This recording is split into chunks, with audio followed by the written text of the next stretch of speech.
જે માતાને ગર્ભધારણમાં તકલીફ થઈ રહી છે એ માતાને ગર્ભ સંસ્કાર કેવી રીતના મદદ કરી શકે છે? ગર્ભધારણ કરવું આપણા હાથમાં 50% છે. આપણા શરીરને આપણે તૈયાર કરી શકીએ. 50% નિયતિના હાથમાં છે. તો ખરેખર આપણે તૈયાર રહેવાનું છે. જ્યારે આપણા નસીબમાં હશે ત્યારે ગર્ભધારણ થશે.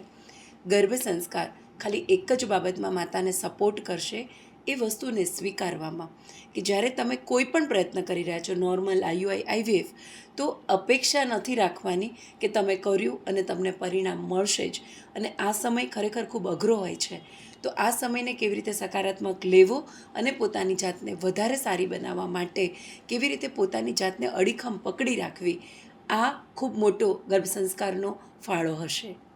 મારું નામ પરિંદા નાયક છે અને મારો 1 વર્ષનો દીકરો છે, એનું નામ રેવાંશ છે. મેં ગર્ભ સંસ્કાર પ્રી પ્રેગ્નન્સીથી ચાલુ કરેલું અને પ્રી પ્રેગ્નન્સી પહેલાં મારો સ્વભાવ કેવો હતો કે જે જોઈએ ને એ મને જોઈએ જ. હું એટલી જિદ્દી હતી કે આપણે આજે નક્કી કર્યું કે મને આ ડ્રેસ જોઈએ તો સાંજ સુધીમાં જોઈએ જ. એટલે એ જ પ્રમાણે મને લાઈફમાં બધું જ જોઈએ ને જોઈએ જ.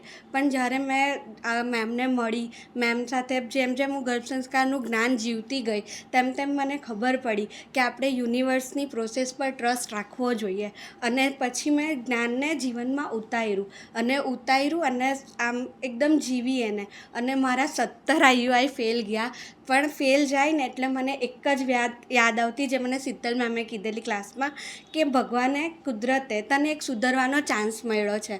અને મને બી પછી એવો વિશ્વાસ થયો કે મારે છે ને તે મારી ગર્ભાશય, મારું હોમ ને એટલું તૈયાર કરવું જોઈએ કે જે આત્મા મારા ઘરે આવવાની છે એ એટલી એટ્રેક્ટ થાય મારાથી. અને મેં ધીરજ કેળવી અને એ બધાથી આજે મારી પાસે રેવાંશ નામનો એકદમ મસ્ત બાબુ છે.